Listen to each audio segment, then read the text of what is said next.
میری پیاری ماں بہنوں، ہمیں بڑی بیماری ہوتی ہے، ہم پہلے اس کا علاج کراتے ہیں، ہم چھوٹی چھوٹی بیماریوں کو بعد میں دیکھتے ہیں۔ سماج کی اگر اصلاح کرنی ہے، سماج کو سدھارنا ہے، سماج کا سب سے بڑی بیماری کیا ہے؟ سماج کا سب سے بڑا پاپ کیا ہے؟ سماج کا سب سے بڑا گناہ کیا ہے؟ سماج کا سب سے بڑا گناہ اللہ کے ساتھ شرک کرنا ہے۔ اس دھرتی کے اوپر اللہ کے ساتھ شرک کیا جائے، اللہ کو چھوڑ کر کے کسی اور کے آگے سجدہ کیا جائے، اللہ کو چھوڑ کر کے کسی اور سے مدد مانگی جائے، اللہ کو چھوڑ کر کے کسی اور کی بڑائی بیان کی جائے، اس سے بڑا پاپ کوئی نہیں، اس سے بڑا گناہ کوئی نہیں ہے۔ دنیا کا سب سے بڑا پاپ شرک ہے میرے بھائی۔ ہمیں یہ پتہ لگ جائے ہمارے پڑوس کا نوجوان لڑکا زنا کر رہا ہے، ہم کو یہ پتہ لگ جائے پڑوسی شراب پی رہا ہے، ہمیں بڑا برا لگتا ہے کہ یہ تو شرابی ہے، یہ تو زانی ہے، یہ تو بلاತ್ಕಾری ہے، یہ تو بدکار ہے، ہم بڑی گھৃণا سے، بڑی نفرت کی نظر سے اس کو دیکھتے ہیں۔ مگر ہمارے پڑوس والا اللہ کو چھوڑ کر کے قبر پہ جا کر کے سجدہ کر رہا ہے، کسی پتھر کے بت کے آگے سجدہ کر رہا ہے، کسی جانور کے آگے ہاتھ جوڑ رہا ہے، پتھر کی شرمگاہ بنا کر کے اس کی پوجا کر رہا ہے، اللہ کو چھوڑ کر کے غیر اللہ کی عبادت کر رہا ہے۔ ہمیں کوئی فرق نہیں پڑتا ہے، ہمیں اس میں کوئی برائی نظر نہیں آتی ہے۔ معاف کرنا میرے بھائیوں، شراب پینا غلط کام ہے، زنا کرنا غلط کام ہے، چوری کرنا غلط کام ہے، مگر شرک کرنا سب سے بڑا غلط کام ہے۔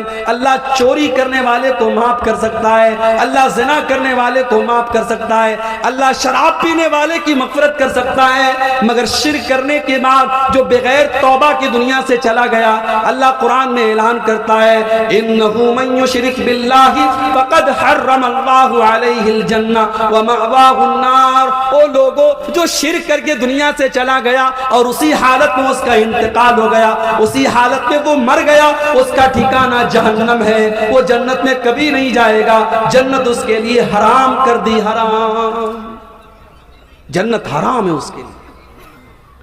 میرا اللہ جو غفور الرحیم ہے، جو معاف کرنے والا ہے، جو غفار ہے، جو غفور ہے، جو رحمان ہے، جو رحیم ہے، میرا اللہ جو اپنے بندوں سے بہت زیادہ محبت کرتا ہے، ایک ماں کو اپنے بچے سے جتنا پیار ہے اس سے کہیں زیادہ پیار اللہ اپنے بندوں سے کرتا ہے، مگر وہ غفور الرحیم، وہ رحمت والا پروردگار اپنے قرآن میں کیا کہتا ہے؟ ان اللہ لا یغفر ان یشرک بہ ویغفر ما دون ذلک لمن یشاء۔ میرے بندو، ہم اور گناہوں کو تو معاف کر دیں گے، مگر شرک ہماری بارگاہ میں معاف نہیں ہوگا۔ تم اللہ کے ساتھ شرک کر کے آؤ گے تو ہم تمہیں معاف نہیں کریں گے۔ مشرک کی معافی نہیں ہوگی اللہ کے۔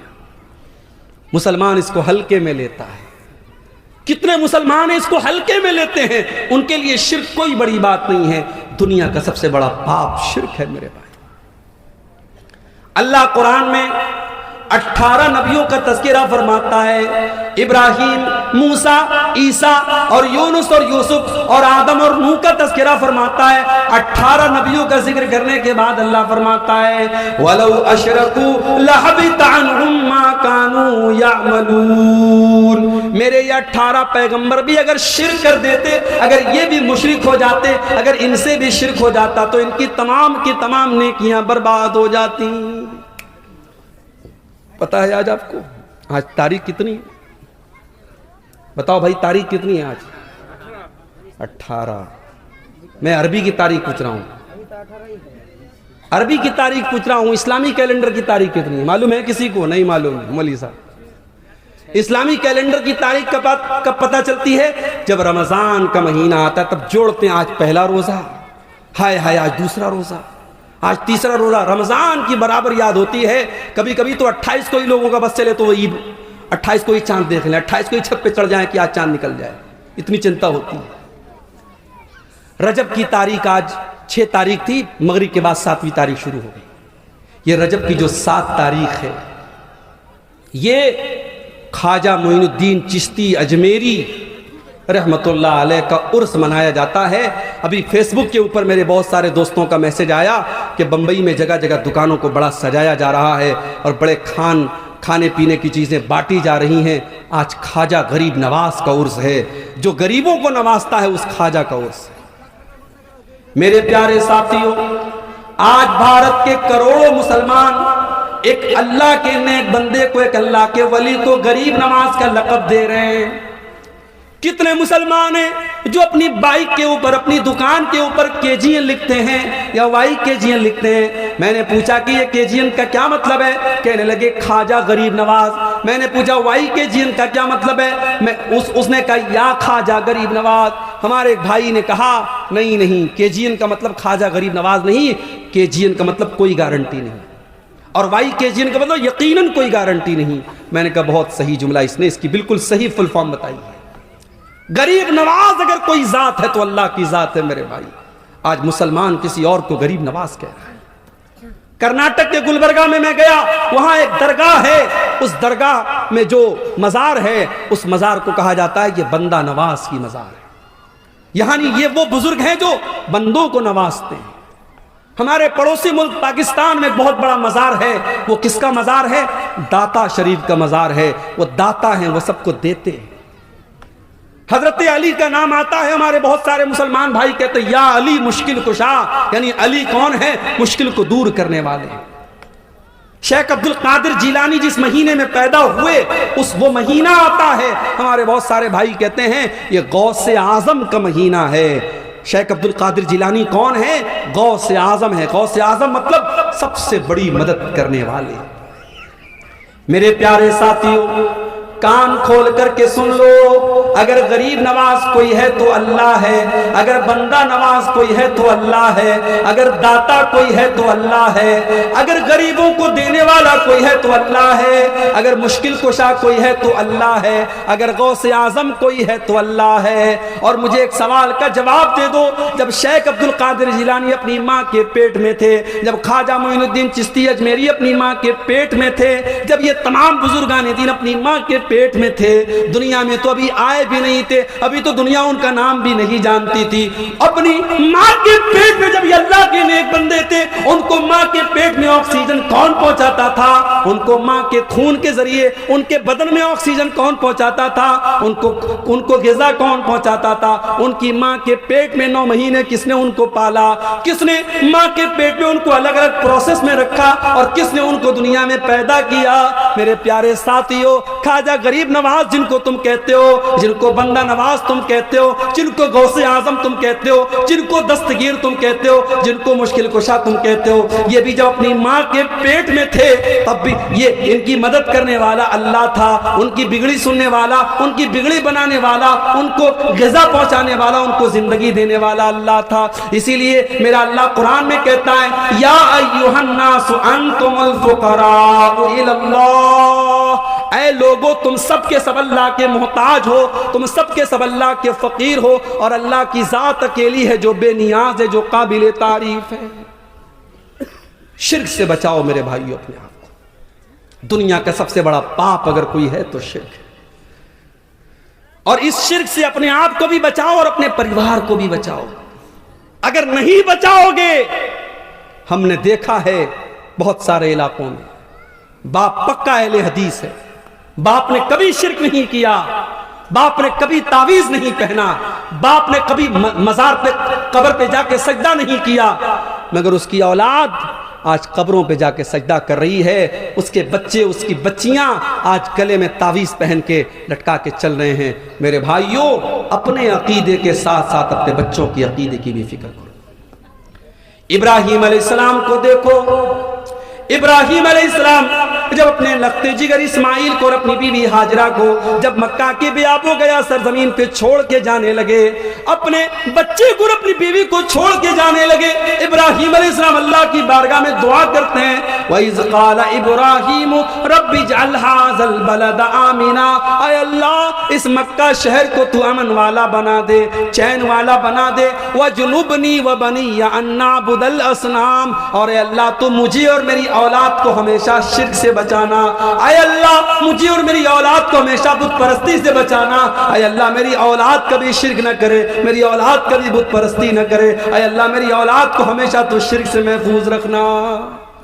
اپنے بچوں کے عقیدے کی فکر کرو میرے بھائی، اپنی لڑکیوں کی شادی کرو، تو جہاں تم یہ دیکھتے ہو لڑکا انجینئر ہے کہ نہیں ہے، لڑکا ڈاکٹر ہے کہ نہیں ہے، لڑکے کا مکان شاندار ہے کہ نہیں ہے، جب اپنی لڑکیوں کی شادی کرو تو یہ بھی دیکھا کرو لڑکے والوں کے یہاں توحید ہے کہ نہیں ہے، لڑکے والے قرآن و حدیث پر چلنے والے ہیں کہ نہیں ہے۔ کہیں ایسا تو نہیں ہم نے زندگی بھر اپنی بچی کو شرک سے بچایا اور میری بچی وہاں جا کر کے مزار پہ جا کر کے اس کو سجدہ کرنا پڑے گا، میں نے اپنی بچی کو کبھی کوئی حرام چیز نہیں کھلائی اور اس گھر میں جا کر کے اس کو غیر اللہ کے چڑھاوے اس کو کھلائے جائیں گے۔ میرے بھائیوں، اگر آپ نے اپنی بچیوں کی شادی ایسے گھروں میں کر دی جہاں شرک ہو رہا ہے، جہاں مزاروں پر سجدہ ہو رہا ہے، جہاں قبروں پر سجدہ ہو رہا ہے، تو گویا کہ آپ نے اپنے ہاتھ سے اپنی بچی کا گلا دبا دیا، آپ نے اپنے ہاتھوں سے اپنی بچیوں کو قتل کر دیا۔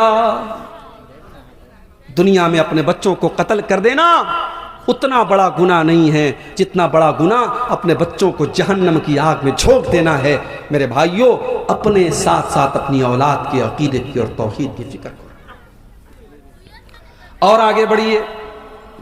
سماج کو سدھارنا ہے، سماج کی اصلاح کرنا ہے۔ دوسرا کام آپ کو کیا کرنا ہے؟ پہلا تو سمجھ گئے آپ، شرک سے بچانا ہے۔ دوسرا کام کیا کرنا ہے؟ قرآن سے یہ امت آج بہت دور ہو گئی ہے۔ میرے نوجوان ساتھیوں، اپنے دل پر ہاتھ رکھ کے بتانا، آخری بار آپ نے قرآن کب پڑھا تھا؟ او میری پیاری ماں بہنوں، ذرا ایمان سے بتانا کہ آخری بار آپ نے قرآن کب پڑھا تھا؟ ہمارے کتنے نوجوان ہیں جنہوں نے آخری بار قرآن رمضان کے مہینے میں پڑھا تھا؟ دوسرا رمضان آنے والا ہے، بیچ میں ایک بار بھی فرصت نہیں ملی کہ قرآن کو اٹھا کر کے پڑھ سکے۔ او لوگوں، واٹس ایپ پر تو روز تم اپنے دوستوں کے میسج چیک کرتے ہو اور فیس بک کے اوپر تو ڈیلی دیکھتے ہو کتنے لوگوں نے لائک کیا، کتنے لوگوں نے ڈس لائک کیا، تمہاری پوسٹ کو کتنے لوگوں نے دیکھا، تمہارے اسٹیٹس کو کتنے لوگوں نے دیکھا۔ او میری بہنوں، تم انسٹاگرام پر کوئی چیز پوسٹ کر کے دیکھتی ہو، ہماری پوسٹ کو کتنے لوگوں نے لائک کیا۔ او لوگوں، یہ قرآن بھی تو اللہ کا کلام ہے، یہ قرآن بھی تو اللہ کا میسج ہے، یہ قرآن بھی تو اللہ کا پیغام ہے۔ اس قرآن کو تم کھولنے کی ضرورت کیوں نہیں محسوس کرتے ہیں؟ قرآن کو کیوں نہیں پڑھتے میرے بھائی؟ قرآن کو ہم نے برکت کی کتاب بنا دیا، قرآن کو ہم نے گلے میں تعویذ بنا کے لٹکانے کی کتاب بنا دیا۔ وہ بڑی اچھی ایک نظم ہے، بچوں کے کتاب میں آپ کو مل جائے گی سلیبس میں۔ طاقوں میں سجایا جاتا ہوں، دھو دھو کے پلایا جاتا ہوں، آنکھوں میں بسایا جاتا ہوں، ہر واز میں سنایا جاتا ہوں۔ قرآن برکت کی کتاب بنا کے رکھ دیا گیا، طاقوں میں سجا دیا گیا، آنکھوں میں بسا لیا گیا۔ قرآن پر کوئی غور کرنے کو تیار نہیں ہے، قرآن کو کوئی پڑھنے کو تیار نہیں ہے۔ او میرے بھائیوں، میری بہنوں، آج قرآن کا بنگلہ بھاشا میں بھی انواد ہو چکا ہے، قرآن کا انگلش میں بھی ٹرانسلیشن موجود ہے، قرآن کا اردو میں بھی ترجمہ موجود ہے۔ جو بھاشا آپ کو آتی ہو، جو لینگویج آپ کو آتی ہو، اس زبان میں قرآن کو سمجھنے کی کوشش کرو، قرآن کو پڑھا کرو، قرآن پر غور کیا کرو، یہ بڑی برکت والی کتاب ہے۔ اللہ قرآن میں کہتا ہے وَقَالَ الرَّسُولُ يَا رَبِّ إِنَّ قَوْمِ اتَّخَذُوا هَذَا الْقُرْآنَ مَهْجُورًا۔ قیامت کے دن اللہ کے پیارے رسول کہیں گے کہ اے اللہ، میری قوم نے قرآن کو چھوڑ دیا تھا، میری قوم نے، میری امت نے قرآن کو چھوڑ دیا تھا۔ اے لوگوں، یہ قیامت کے دن اللہ کے نبی اللہ کی عدالت میں ایک کیس دائر کریں گے، کہیں یہ کیس ہمارے خلاف نہ پڑ جائے۔ او لوگوں، قرآن سے اپنا تعلق مضبوط کر لو۔ اللہ کے پیارے نبی فرماتے ہیں ان اللہ یرفع بہذا الکتاب اقواما ویضع بہ آخرین۔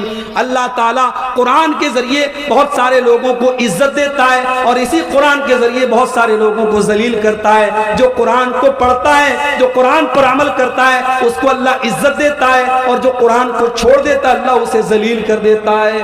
ہم نے قرآن کو چھوڑ دیا میرے بھائی۔ موبائل 1 گھنٹے کے لیے ڈسچارج ہو جائے، ہمارے نوجوانوں کی تو ایسا لگتا ہے سانس اٹک گئی، سانس اٹک گئی، ایسا لگتا ہے 1 گھنٹے میں کتنا امپورٹنٹ کام اس کا چھوٹ رہا ہے، کتنے میسج بیچارہ بھی نہیں دیکھ پا رہا ہے، کتنے واٹس ایپ پر اس کے دوستوں نے ویڈیو اور فوٹو بھیجے ہوں گے وہ نہیں دیکھ پا رہا ہے۔ اور قرآن ایک ایک مہینہ، ایک ایک سال گزر جاتا ہے اور قرآن ہمیں پڑھنے کی توفیق نہیں ہوتی ہے۔ میرے بھائیوں، یہ امت قرآن سے دور ہے، قرآن سے اپنا تعلق مضبوط کرو، اس کے بغیر سماج کی اصلاح نہیں ہو سکتی۔ اور آگے بڑھیے، سماج کی اصلاح کرنے کے لیے تیسرا کام، سماج کی بہت بڑی خرابی یہ بھی ہے کہ آج سماج ہمارا نماز سے دور ہو چکا ہے.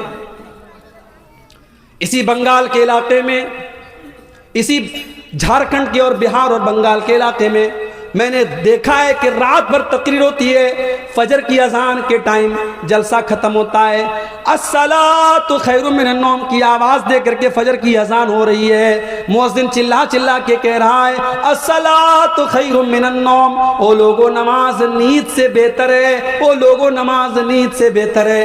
رات بھر تقریر سننے والا فجر کی نماز کے ٹائم جا کے گھر میں سو جاتا ہے اور فجر کی نماز نہیں پڑھتا ہے. او لوگوں مسجد آپ بنانے جا رہے ہیں، بہت اچھی بات ہے، مسجد بنا لیجئے، اللہ آپ کو مسجد کی تعمیر کی توفیق دے، مگر یاد رکھنا اگر آپ نے مسجد بنا لی لیکن مسجد کو نمازیوں سے آباد نہ کیا تو شاعر کہتا ہے مسجد تو بنا لی شب بھر میں ایمان کی حرارت والوں نے، مسجد تو بنا لی شب بھر میں ایمان کی حرارت والوں نے، من اپنا پرانا پاپی تھا برسوں میں نمازی بن نہ سکا. مسجد کو بنانے سے بڑا کام ہے مسجد کو آباد کرنا. آباد نہیں کرو گے تو مثالیں موجود ہیں میرے بھائیوں.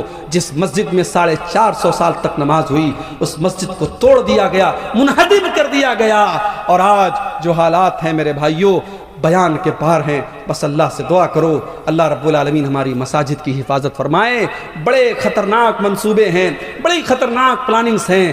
آپ کی مسجدیں، آپ کے مدرسے، آپ کے علماء ٹارگٹ اور نشانے پر ہیں. میرے بھائیوں میں آپ کو کوئی غلط میسج نہیں دے رہا ہوں، بس ایک الرٹ کر رہا ہوں کہ آپ اس ملک کے قانون اور سنویدھان کی روشنی کے اندر، اس کے دائرے کے اندر اپنے تحفظ کی فکر کیجئے. میرے پیارے ساتھیوں مسجدیں آج بن رہی ہیں مگر ان مسجدوں کو آباد کرنے والے کتنے لوگ ہیں؟ اور مجھے تو کبھی کبھی حیرت ہوتی ہے، آپ بنگال کے رہنے والے ہیں، میں بنارس یو پی کا رہنے والا. جب ممبئی کا نام آتا ہے تو ہمیں لگتا ہے یار ممبئی تو بہت بڑی سٹی ہے. ممبئی کا نام آتا ہے تو ہمیں سلمان خان اور شاہ رخ خان اور فلمی دنیا کی یاد آتی ہے. مگر آپ یقین کریں آپ کے کلیا چک کے جو حالات ہیں، میرے بنارس کے جو حالات ہیں، ہمارے یو پی کے جو حالات ہیں، آپ یقین کریں نماز کے معاملے میں آپ سے بہتر حالات ممبئی کے ہیں. اور آپ کے اسی علاقے کے بہت سارے لوگ ممبئی میں جاب کرتے ہوں گے، کام کرتے ہوں گے. ان سے جا کے پوچھ لیجئے کہ ممبئی میں برائیاں اپنی جگہ ہیں مگر فجر کی نماز میں آپ چلے جائیے مسجد میں تو آپ کو نوجوانوں کی بڑی تعداد فجر کی نماز میں آپ کو مل جائے گی. آپ کے اپنے علاقے میں بہار، بنگال اور یو پی میں آپ کو نماز کے معاملے میں زیادہ لاپرواہی ملے گی. میرے پیارے ساتھیوں، میری ماں اور بہنوں، نماز وہ عبادت ہے. قیامت کے دن سب سے پہلا سوال ہم سے نماز کے بارے میں ہوگا. سب سے پہلا سوال ان اول ما یحاسب به العبد یوم القیامت صلاته. پہلا سوال کیا جائے گا میرے بندے تو نماز پڑھتا تھا کہ نہیں پڑھتا تھا؟ یہ الگ بات ہے. اگر کوئی نماز نہیں پڑھتا ہے تو کیا وہ کافر ہو گیا؟ اس کے بارے میں علماء کا اختلاف ہے. بہت سارے علماء کہتے ہیں کہ نماز جو نہیں پڑھتا ہے وہ کافر ہو گیا، اور جب کافر ہو گیا اس نے مرغا کاٹ کے دیا، اس نے بکرا کاٹا، اس نے جانور کو ذبح کیا، اس کا ذبیحہ بھی حلال نہیں ہوگا. یہ بہت سارے علماء کا موقف ہے. مگر جو بات دلیل کے اعتبار سے زیادہ مضبوط نظر آتی ہے وہ یہ ہے کہ جو سستی کی وجہ سے، کاہلی کی وجہ سے نماز نہیں پڑھتا ہے وہ یہ مانتا ہے کہ نماز ضروری ہے، نماز فرض ہے، لیکن سستی اور کاہلی کی وجہ سے نماز نہیں پڑھتا ہے، وہ بہت بڑا گنہگار ہے. مگر وہ کافر نہیں ہے، وہ مسلمان ہے. اگر وہ جانور کو ذبح کرتا ہے اس کا ذبیحہ حلال ہے، اس کا ہاتھ کا ذبح کیا وہ جانور ہم کھا سکتے ہیں، مگر بہت بڑا گناہ کر رہا ہے. اس لیے کہ قیامت کے دن پہلا سوال کیا ہوگا؟ نماز کے بارے میں ہوگا. اگر نماز کا معاملہ صحیح ہے تو انسان کامیاب ہے، اگر نماز کا معاملہ گڑبڑ ہے تو انسان ناکام ہو جائے گا. اسی لیے اللہ قرآن کے 29ویں پارے میں فرماتا ہے جب جنتی جنت میں چلے جائیں گے اور جہنمی جہنم میں چلے جائیں گے تو جنتی لوگ جہنمیوں سے سوال کریں گے ما سلککم فی سقر، اے جہنمیوں تم جہنم میں کیوں چلے آئے، تم نے کون سا گناہ کیا تھا؟ تو جہنمی پہلا جواب کیا دیں گے؟ قالوا لم نک من المصلین، کہیں گے ہم نماز نہیں پڑھا کرتے تھے، ہم نمازی نہیں تھے، ہم بے نمازی تھے، ہم نماز کے ٹائم کھیل کود کیا کرتے تھے، ہم نماز کے ٹائم تماشے کیا کرتے تھے، ہم نماز کے ٹائم فضول کام کیا کرتے تھے، ہم نماز نہیں پڑھتے تھے. میرے نوجوان ساتھیوں، کلیا چک کا علاقہ بزنس مین لوگوں کا علاقہ ہے، کاروباری لوگوں کا علاقہ ہے۔ اس علاقے میں لوگ بزنس کو ترجیح دیتے ہیں، نوکری کے مقابلے میں کاروبار کو ترجیح دیتے ہیں۔ مگر میں آپ کو ایک بات بتا دوں، آپ کا کاروبار نماز سے بڑھ کے نہیں ہے، آپ کا بزنس، آپ کا ویاپار نماز سے بڑھ کے نہیں ہے۔ میری ماں بہنوں، آپ کے گھر میں جتنے بھی کام ہو جائیں، نماز کا ٹائم ہو جائے، سارے کام کو اسٹاپ کر کے پہلے نماز پڑھو۔ اللہ قرآن میں کہتا ہے رجال لا تلہیہم تجارت ولا بیع عن ذکر اللہ، میرے نیک بندے تو وہ ہیں ان کا کاروبار، ان کی تجارت ان کو اللہ کے ذکر سے اور نماز سے کبھی غافل نہیں کرتا ہے۔ یخافون یوما تتقلب فیہ القلوب والابصار، نماز پڑھنے والے بندے اللہ سے ڈرتے ہیں، ان کے دل میں ڈر ہے اس دن کا جس دن آنکھیں اور دل پلٹ جائیں گے، جس دن لوگوں کا دہشت کے مارے ان کی آنکھیں اپنی جگہ پہ نہیں رہیں گی، ان کے دل اپنی جگہ پہ نہیں ہوں گے۔ قیامت کے دن کا ڈر جس کے دل میں ہوگا وہ نماز کی پابندی کرے گا۔ میرے پیارے ساتھیوں، جس نبی سے ہم محبت کرتے ہیں، جس نبی کا کلمہ ہم پڑھتے ہیں، اس نبی نے اپنے آخری ٹائم میں امت کو کیا وصیت کی تھی؟ الصلاۃ الصلاۃ وما ملکت ایمانکم، اے لوگوں نماز پڑھتے رہنا، اے لوگوں نماز پڑھتے رہنا۔ اگر نبی سے محبت ہے اور نبی سے اگر آپ کو تعلق ہے تو نماز کے لیے میرے بھائیوں سارے کام آپ زندگی کے ایک طرف کر دیجئے، نماز سے آپ کو دور نہیں رہنا ہے، نماز کی پابندی کرنا ہے، اور اتنی پابندی کرنا ہے کہ اللہ کے نبی فرماتے ہیں وَرَجُلٌ قَلْبُهُ مُعَلَّقٌ بِالْمَسَاجِدِ، انسان کا دل نماز میں لگ جائے، نماز سے جڑ جائے، اس کا دل مسجد میں اٹک جائے، ایک ٹائم کی نماز چھوٹ جائے تو اس کو ایسا لگے کہ ہاں میرا کچھ چھوٹ گیا۔ آج کل سفر کرنا آسان کام نہیں ہے۔ پہلے لوگ ریلوے اسٹیشن پر نماز پڑھ لیتے تھے، ایئرپورٹ پر نماز پڑھ لیتے تھے، ٹرین میں نماز پڑھ لیتے تھے، ابھی حالات اتنے بہتر نہیں ہیں۔ تو جو نماز کی پابندی کرنے والا انسان ہے، اگر وہ سفر میں رہتا ہے تو بیچارہ پریشان رہتا ہے، یا اللہ جلدی سے منزل پر پہنچ جاؤ، کئی ٹائم کی نماز میری چھوٹ رہی ہے۔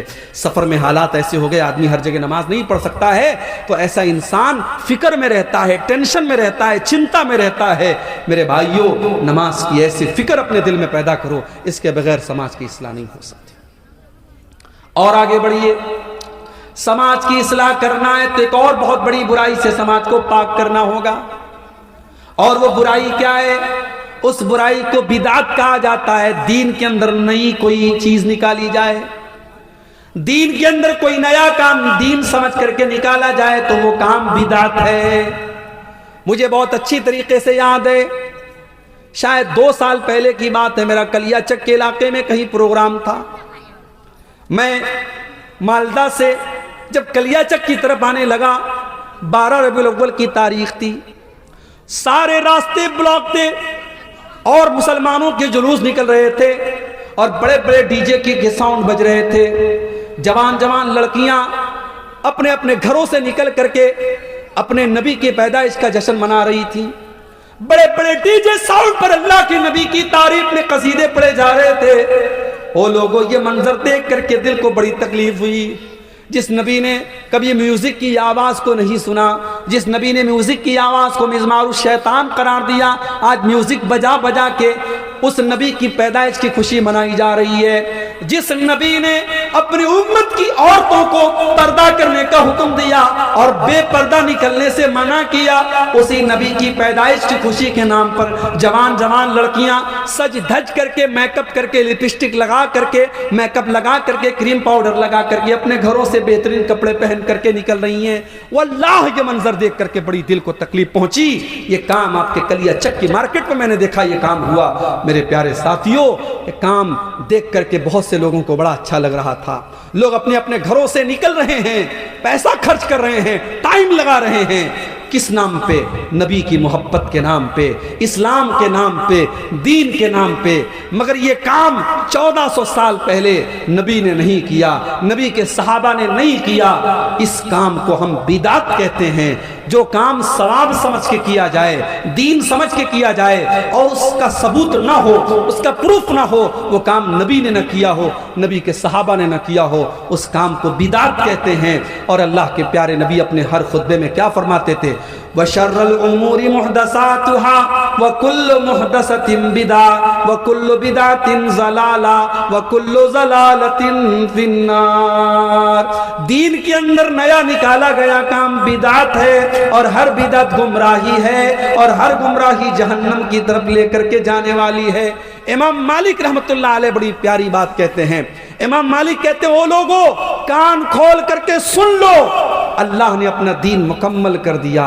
اللہ نے 1400 سال پہلے، امام مالک تو اللہ کے نبی کے 100 سال بعد کے ہیں، تو وہ کہتے ہیں 100 سال پہلے جب قرآن کی آیت نازل ہوئی، اليوم اکملت لکم دینکم واتممت علیکم نعمتی ورضیت لکم الاسلام دینا، اللہ نے اعلان کر دیا کہ اے لوگو میں نے تمہارے دین کو مکمل کر دیا، اور میں نے اپنی نعمت کو تمام کر دیا، اور اسلام کو میں نے تمہارے لیے پسند کر لیا۔ امام مالک کہتے ہیں، وہ لوگو جس نے دین کے اندر کوئی نیا کام نکالا، فقد زعم ان محمدًا خان الرسالہ، وہ یہ کلیم کر رہا ہے، وہ یہ دعویٰ کر رہا ہے کہ محمد رسول اللہ نے اللہ کے دین کو پورا نہیں پہنچایا، اللہ کے نبی نے ادھورا دین پہنچایا، اللہ کے نبی نے انکمپلیٹ دین پہنچایا، اور یہ بدعت نکال کر کے اس کو پورا کر رہا ہے۔ اس لیے کہ اللہ قرآن میں کیا کہتا ہے، الیوم اکملت لکم دینکم، او لوگو میں نے تمہارے دین کو مکمل کر دیا۔ امام مالک کہتے ہیں، فما لم یکن یومئذ دینا فلا یکون الیوم دینا، جو چیز نبی کے دور میں دین نہیں تھی وہ آج بھی دین نہیں ہو سکتی۔ سوال آتا ہے، مردے کو دفنایا گیا، دفنانے کے بعد امام صاحب کھڑے ہو کر کے دعا کر رہے ہیں، اور جتنے مقتدی ہیں سب آمین آمین کر رہے ہیں۔ سوال آتا ہے، مولوی صاحب کیا یہ طریقہ صحیح ہے؟ صحیح نہیں ہے، اس لیے کہ نبی نے دعا کرنے کا حکم دیا ہے، اجتماعی دعا کرنے کا حکم نہیں دیا ہے۔ مردے کو آپ نے دفنا لیا، فصلوا لہ التثبیت، اللہ کے نبی فرماتے ہیں مردے کی ثابت قدمی کے لیے دعا کرو، ہر آدمی ہاتھ اٹھا کے اپنے اپنے طور پہ دعا کرے، لیکن ایک آدمی دعا کر رہا اور باقی سب آمین کہہ رہے ہیں، اس شکل کا ثبوت نہیں ملتا ہے، اس سے ہمیں پرہیز کرنا چاہیے۔ کہیں کہیں مردے کو دفنانے کے بعد کھڑے ہو کر کے وہاں اذان دینے لگتے ہیں، پوری اذان دیتے، پوچھو بھائی یہ کیا کر رہے ہو؟ کہتے ہیں کہ اللہ کے رسول نے فرمایا کہ جب اذان دی جاتی ہے تو شیطان ہوا خارج کرتے ہوئے بھاگ جاتا ہے، تو ہم اس لیے اذان دیتے ہیں، مردے سے ابھی سوال و جواب ہوگا تو شیطان آ کر کے پریشان کرے گا، ہم اذان دے کر کے شیطان کو بھگا دیتے ہیں۔ یہ لاجک نہیں چلے گی میرے بھائی، دین لاجک کا نام نہیں ہے، دین اپنا دماغ لگانے کا نام نہیں ہے۔ اگر یہ لاجک صحیح ہوتی تو نبی اور صحابہ کے دور میں بھی دفن کرنے کے بعد لوگ اذان دیتے، کیا ان کو نہیں پتا تھا کہ اذان دینے سے شیطان بھاگ جاتا ہے؟ جب نبی نے یہ کام نہیں کیا، صحابہ نے یہ کام نہیں کیا، تو ہم اور آپ کون ہوتے ہیں یہ کام کرنے والے؟ دین لاجک کا نام نہیں ہے۔ سردی کا موسم میں میں نے موزہ پہنا ہے، اور یہ کپڑے کا موزہ ہے۔ مسئلہ یاد رکھو، چمڑے کے موزے پر بھی آپ مسح کر سکتے ہیں، کپڑے کے موزے پر بھی مسح کر سکتے ہیں۔ چمڑے کے موزے کو عربی میں خف کہتے ہیں، اور کپڑے کے موزے کو عربی میں جورب کہتے ہیں۔ جورب پر بھی مسح کرنا ثابت ہے، خف پر بھی مسح کرنا ثابت ہے۔ اگر آپ اپنے گھر پر ہیں تو 24 گھنٹہ، یعنی آج اگر آپ نے مان لیجیے عشاء کی نماز میں آپ نے موزہ پہنا، شرط یہ ہے آپ وضو کر کے موزہ پہنے ہو، وضو کر کے پیر وغیرہ دھل کے آپ نے موزہ پہنا، تو کل عشاء کی نماز کے پہلے تک، یعنی کل فجر کی نماز، ظہر کی نماز، عصر کی نماز، مغرب کی نماز، یہ 4 ٹائم کی نماز آپ موزہ پہنے پڑھ سکتے ہیں۔ ہر وضو کے ٹائم اگر آپ کا وضو ٹوٹ گیا ہے، آپ کو پیر دھلنے کی ضرورت نہیں ہے، موزے کے اوپر آپ مسح کر لیں۔ یہ مسئلہ کس کے لیے ہے؟ جو گھر پہ ہے۔ ہاں سفر میں اگر آپ ہیں، جیسے میں بنارس سے آپ کے بنگال میں آیا ہوں، تو میرے لیے 3 دن کی چھوٹ ہے۔ میں اگر آج مسح کر رہا ہوں، آج میں نے وضو کر کے موزہ پہنا ہے، تو میں اگلے 3 دن تک لگاتار چاہوں، اگر موزہ میں نہیں اتار رہا ہوں تو بغیر پیر دھلے میں موزے پر مسح کر کے نماز پڑھ سکتا ہوں۔ یہ مسئلہ مردوں کے لیے بھی ہے، یہ مسئلہ ہماری ماں بہنوں کے لیے بھی ہے۔ لیکن آپ غور کریں، ہم جب موزہ پہنتے ہیں موزے کے اوپر مسح کرتے ہیں، اور جیسے دونوں کان کا ایک ساتھ مسح کرتے ہیں ایسے دونوں ہاتھ ہلکا سا بھگو کر کے دونوں موزے پر ایک ساتھ مسح کر لینا چاہیے. لیکن ہم مسح ہمیشہ اوپر کرتے ہیں, نیچے نہیں کرتے. جبکہ ہم موزہ پہن کے جب چلتے ہیں تو جو ڈسٹ ہوتا ہے, جو گرد و غبار ہوتا ہے, جو دھول ہوتی ہے, وہ نیچے لگتی ہے. تو ہونا تو یہ چاہیے تھا ہم نیچے ہاتھ لگا کر کے دھول کو صاف کریں, مگر ہم اوپر مسح کرتے ہیں. حضرت علی کہتے ہیں لو کان الدین بالرأی, اگر دین عقل کی بنیاد پر ہوتا, اگر دین لاجک کی بنیاد پر ہوتا تو مسح اوپر نہ ہوتا, مسح نیچے ہوتا. لیکن مسح اوپر ہوتا ہے, یہ اس بات کی دلیل ہے کہ دین قرآن و سنت پر چلنے کا نام ہے, دین اپنی لاجک کا نام نہیں ہے. میرے بھائیوں, آج بہت سارے کام لاجک کے نام پر ہو رہے ہیں. مرنے والا مر گیا, اس کے تیسرے دن بریانی بن رہی ہے, بریانی پکا کر کے مدرسے میں بچوں کو دی جا رہی ہے, محلے کے غریبوں کو دی جا رہی. پوچھو بھائی یہ کیا ہے؟ کہتے ہیں تیجا ہے. 10ویں دن پھر بریانی پکڑی, پوچھو یہ کیا ہے؟ کہتے 10واں ہے. پھر 40ویں دن پھر بریانی بن رہی, پوچھو یہ کیا ہے؟ کہتے 40واں ہے.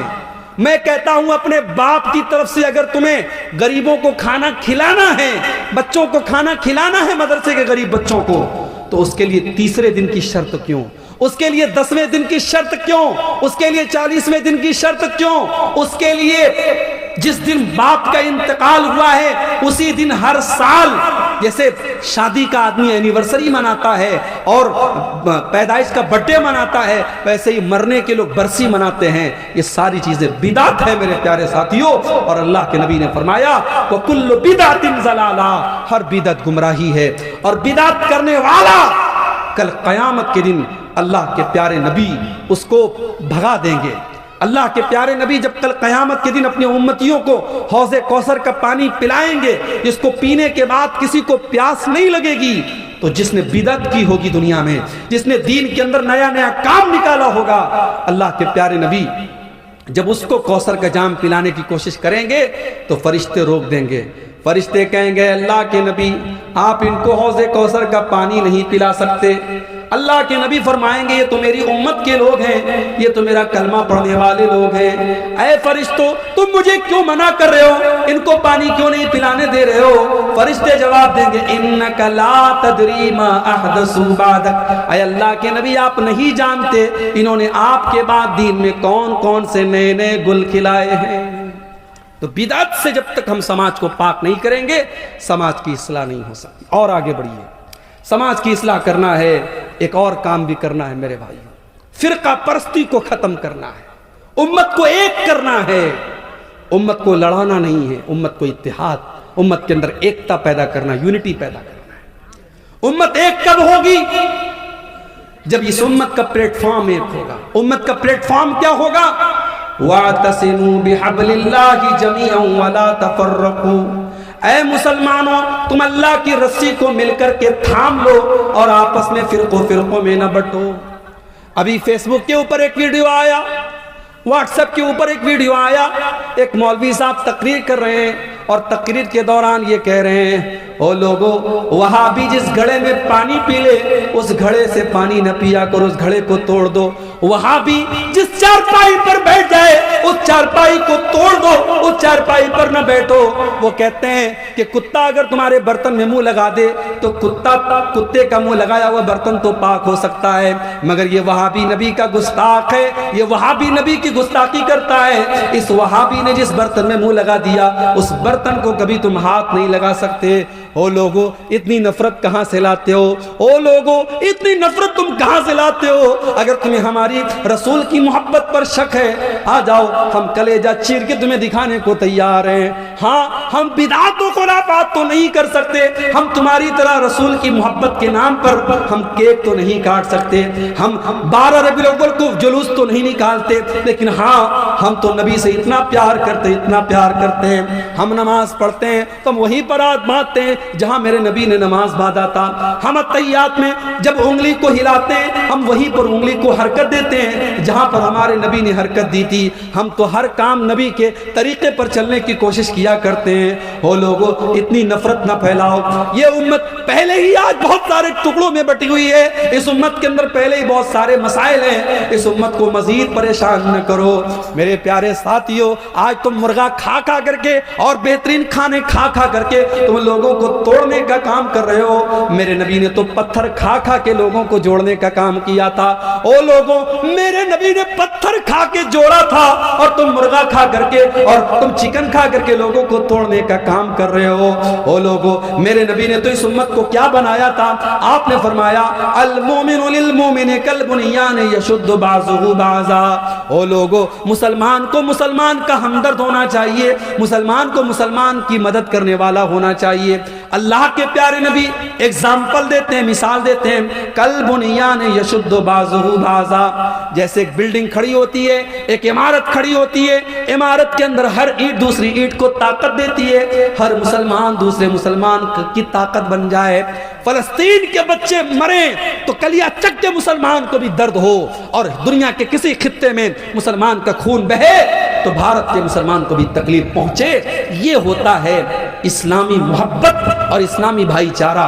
میرے نبی نے یہ بھائی چارہ آپ کے اندر پیدا کیا تھا. اور میرے بھائیوں, اتنا ہی نہیں, اللہ کے نبی نے یہاں تک فرمایا مثل المؤمنین فی توادہم وتعاطفہم وتراحمہم کمثل الجسد الواحد. او لوگو, آپس میں اتنی محبت کیا کرو, اتنی ہمدردی کیا کرو, اتنا پیار کیا کرو جیسے انسان کا شریر ہوتا ہے, جیسے انسان کی باڈی ہوتی ہے. اذ اشتکا منہ عضو تداعی لہ سائر الجسد بالسہر والحمى. اگر بدن کے اندر کوئی ایک انگ بھی اگر بیمار ہو جاتا ہے, سارا بدن بے چین ہو جاتا ہے, سارا بدن بخار میں مبتلا ہو جاتا ہے, پوری باڈی میں فیور ہو جاتا ہے. او لوگوں, جس طریقے سے انسان کا شریر ایک دوسرے سے کنیکٹڈ ہے, اے مسلمانوں تم ایک دوسرے سے کنیکٹڈ ہو جاؤ. اسی لیے ہمیں سلام سکھایا گیا. دنیا کے اور مذہب کے لوگ, ہمارے ہندو بھائی جب ملتے کہتے رام رام, جے شری کرشن. ہمارے عیسائی بھائی ملتے ہیں کہتے ہیں گڈ مارننگ, گڈ ایوننگ. ہمارے سکھ بھائی ملتے ہیں کہتے ہیں ست سری اکال. ان کے اپنے اپنے نعرے ہیں, مگر مسلمان جب ملتا ہے تو کیا کہتا ہے؟ السلام علیکم ورحمۃ اللہ وبرکاتہ. مسلمان یہ بولتا ہے, دشمن بھی سامنے آ جائے. اللہ کے نبی نے فرمایا جسے تم پہچانتے ہو اسے بھی سلام کرو, جسے نہیں پہچانتے اسے بھی سلام کرو. جب ہم نے سلام کر دیا, ساری نفرت تو ہوا ہو گئی, ساری نفرت تو مٹ گئی. جب میں نے اپنے دشمن سے کہہ دیا السلام علیکم ورحمۃ اللہ وبرکاتہ, تو دشمنی تو میں نے تبھی ختم کر دی کیونکہ میں نے کہہ دیا اے میرے دشمن, میں سلامتی کی دعا کر رہا ہوں تیرے لیے, میں رحمت کی دعا کر رہا ہوں تیرے لیے, میں برکت کی دعا کر رہا ہوں تیرے لیے. اتنی بڑی دعا جب میں نے دے دی تو پھر دشمنی کہاں رہ گئی؟ اسی لیے اللہ کے نبی فرماتے ہیں کہ میں تم کو وہ نسخہ بتاتا ہوں. او لوگو, تم جنت میں نہیں جا سکتے جب تک تم ایک دوسرے سے محبت نہ کرو, اور میں تم کو بتاتا ہوں کہ وہ کون سا طریقہ ہے. جب تم اس پر عمل کرو گے تو ایک دوسرے سے محبت کرنے لگو گے. افشوا السلام بینکم, آپس میں سلام کو بڑھاؤ, ایک دوسرے کو سلام کیا کرو. جتنا سلام کو بڑھاؤ گے اتنی محبت تمہارے اندر پیدا ہوگی. میرے بھائیوں, سماج کی اصلاح کرنا ہے, نفرت کو ختم کرنا پڑے گا, فرقہ پرستی کو ختم کرنا پڑے گا. ٹھیک ہے مسلک کا اختلاف ہے, ہمارے بہت سارے مسلمان بھائی بہت ساری غلطیوں میں مبتلا ہیں. ہم پیار سے, محبت سے, اخلاق سے ان کی ہم اصلاح کریں گے, مگر ہم نفرت کا چورن نہیں بانٹیں گے, ہم نفرت کا پرچار نہیں کریں گے, ہم گلے لگ کر کے محبت کے ساتھ کام کریں گے. میرے بھائیوں, سماج کی اصلاح کرنا ہے, ایک اور کام بھی کرنا ہے. ابھی 2-3 ہفتہ پہلے جمعہ کا خطبہ میں نے اسی کلیہ چک میں ایک جگہ پڑتی ہے مالدار پاڑا, وہاں پہ میں نے جمعہ کا خطبہ دیا, ٹائم دیا میں نے, لیکن مجبوری آ گئی. میرا پروگرام رات میں کھڑگپور میں تھا, ٹرین سے مجھے صبح وندے بھارت سے ہاوڑا سے آپ کے مالدہ اترنا تھا. ٹرین میری 5 منٹ میں لیٹ پہنچا, مس ہو گئی. میرا جمعہ بھی راستے میں چلا گیا, جمعہ میں نہیں پڑھا پایا. کل میرے پاس ایک میسج آیا, اسی مالدار پاڑا کے ایک نوجوان کا میسج آیا, اور اس نے کہیں سے میرا نمبر حاصل کیا. اسی لیے میں نمبر بھی عام طور سے نوجوانوں کو نہیں دیتا ہوں, کیونکہ مجھے معلوم ہے ہر طریقے کے لوگ ہوتے ہیں. میں جمعہ کے خطبے میں نہیں پہنچ پایا تو اسی کلیہ چک کے اسی علاقے کے ایک نوجوان نے مجھے میسج کیا اور کہا کہ مولوی صاحب آپ بہت بڑے دھوکے باز ہیں, بہت بڑے دھوکے باز ہیں, آپ نے دھوکہ دیا ہے. یہ آج ہمارے نوجوان کا حال ہے. آپ اپنے مہمان کی، اپنے عالم کی عزت نہیں کر سکتے تو میرے بھائی ایسے اخلاق کا کیا مطلب ہے؟ آج ہمیں اپنے اخلاق کو بھی سدھارنے کی ضرورت ہے۔ ہم اہل حدیث ہیں، ہم شرک نہیں کرتے، ہم مزار پہ سجدہ نہیں کرتے، اس کا مطلب یہ نہیں کہ ہمارے 100 خون معاف ہو جائیں گے، ہمیں اپنے اخلاق کو بھی اچھا بنانا پڑے گا۔ حضرت ابو ذر غفاری رضی اللہ تعالیٰ عنہ اللہ کے نبی کے پاس آتے اور کہتے ہیں اللہ کے نبی مجھے کوئی وصیت کر دیجئے، مجھے کوئی امپورٹنٹ بات بتا دیجئے، مجھے کوئی مہتوپورن بات بتا دیجئے۔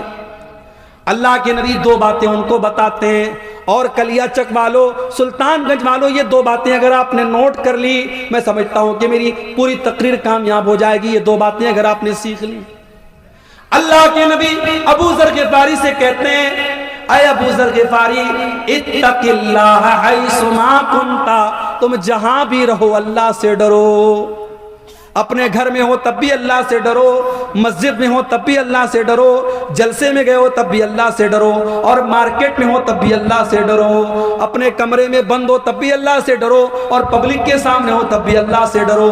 اتق اللہ حیث ما کنت، اے ابو ذر غفاری تم جہاں پر بھی رہو اللہ سے ڈرتے رہنا۔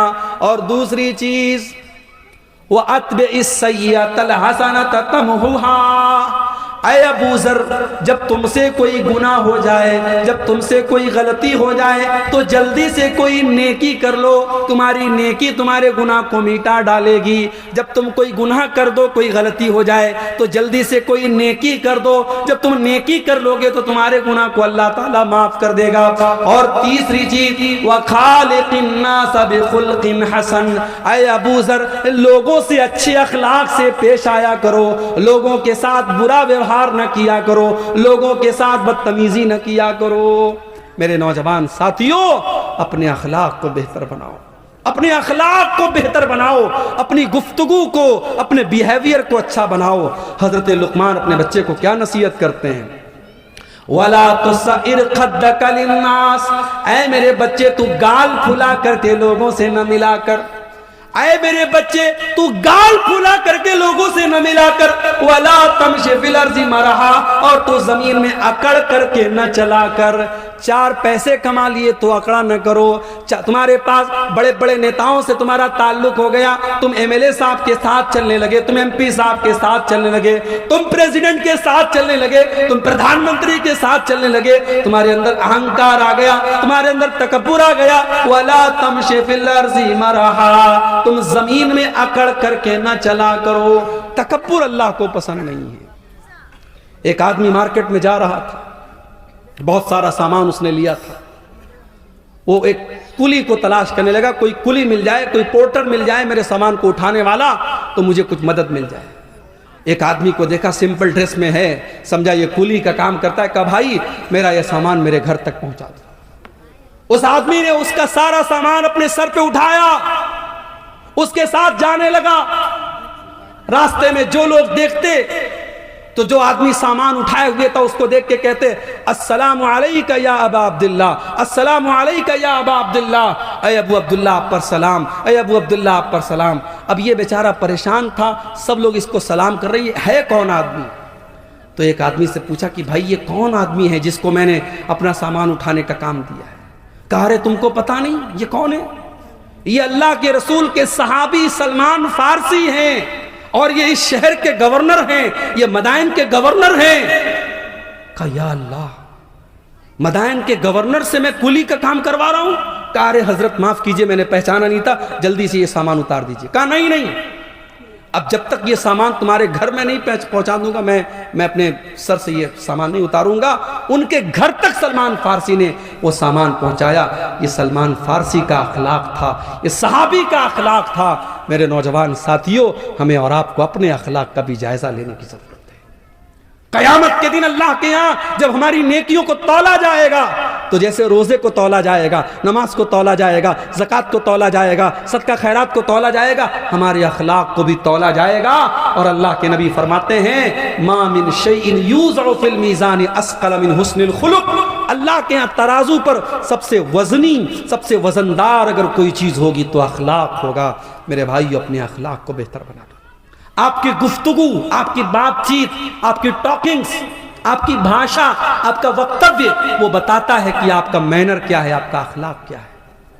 اسی لیے حضرت لقمان اپنے بچے سے کہتے ہیں، اے میرے بچے، اونچی آواز میں لوگوں سے بات نہ کیا کر، وَقْصِدْ فِي مَشِيكَ وَاغْضُضْ مِنْ صَوْتِكَ، جب تو چلا کر تو تیری چال بھی بہت تیز نہ ہو بلکہ بیچ کی چال ہو، اور جب تو بولا کر تو بہت چلا چلا کر کے نہ بولا کر، درمیانی آواز میں بولا کر۔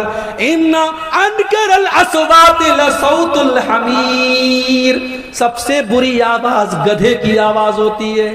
جانتے ہو گدھے کی آواز سب سے بری کیوں ہوتی ہے؟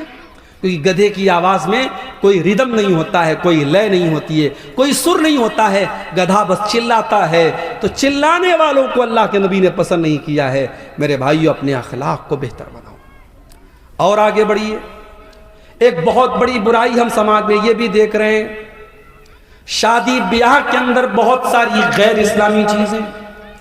اسی بنگال کے اندر ہم نے دیکھا ہلدی کی رسم ہو رہی ہے، اور ہلدی کی رسم جس دن ہو رہی ہے بہت بڑا فنکشن ہو رہا ہے، ساری لڑکیوں نے ہلدی کلر کے کپڑے پہنے ہوئے ہیں، سارے لڑکوں نے ہلدی کلر کے کپڑے پہنے ہوئے ہیں، پورا کھانا پینا ہو رہا ہے۔ اور کیا ہو رہا ہے صاحب؟ یہ ہلدی کی رسم ہو رہی ہے۔ مسلمان کی شادی ہے، مسلمان میں بھی اہل حدیث کی شادی ہے، سینے پر ہاتھ باندھنے والے کی شادی ہے، رفع یدین کرنے والے کی شادی ہے، لیکن ہلدی کی رسم اس کے گھر پہ ہو رہی ہے۔ منگنی کی سیریمنی اور منگنی کی رسم بھی اس کے گھر پہ ہو رہی ہے، اور سونے کی انگوٹھی دلہن کو بھی پہنائی جا رہی ہے، اور سونے کی انگوٹھی دلہے کو بھی پہنائی جا رہی ہے۔ او لوگو، یہ رسمیں کہاں سے آ گئیں؟ او لوگو، تم نے اپنے پورے نکاح کو، پورے شادی بیاہ کو آج غیر اسلامی بنا ڈالا، بالکل حرام بنا ڈالا۔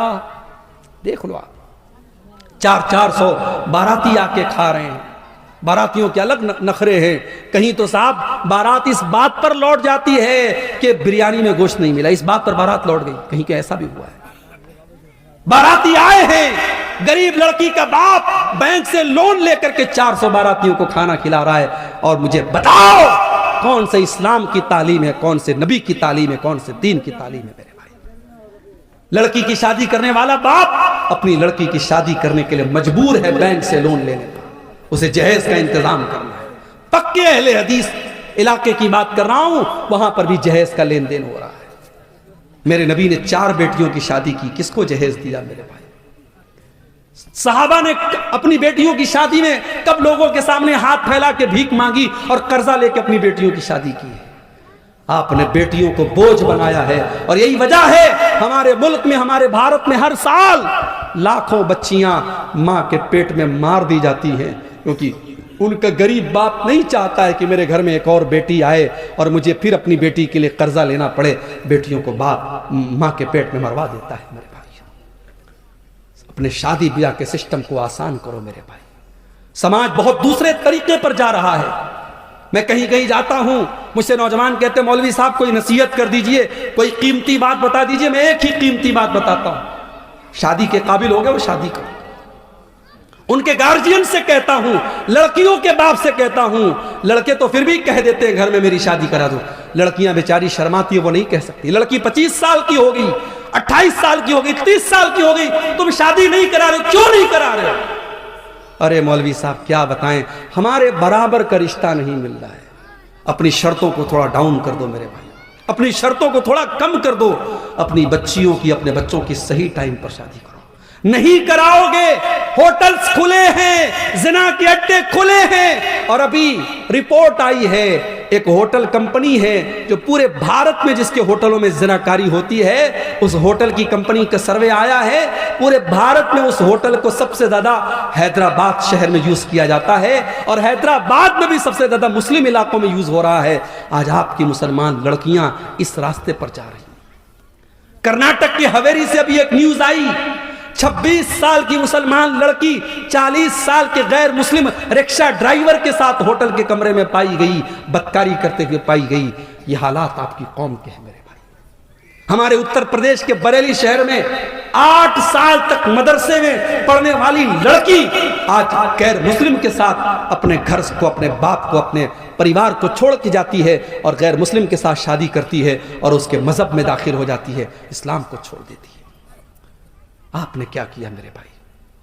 آپ کے اسی بنگال میں دیکھتا ہوں جلسہ ہو رہا ہے، آپ نے عورتوں کا انتظام کیا ہے، بہت اچھی بات ہے، لیکن آپ کے یہاں جمعہ کی نماز ہوتی ہے مسجد میں، جامع مسجد میں، میں نے پوچھا 10 مسجدوں کے بارے میں، نے پوچھا تو 10 مسجدوں میں سے 3 مسجدوں والوں نے کہا ہمارے یہاں عورتوں کا انتظام ہے، 7 مسجد والوں نے کہا ہمارے یہاں کوئی انتظام نہیں۔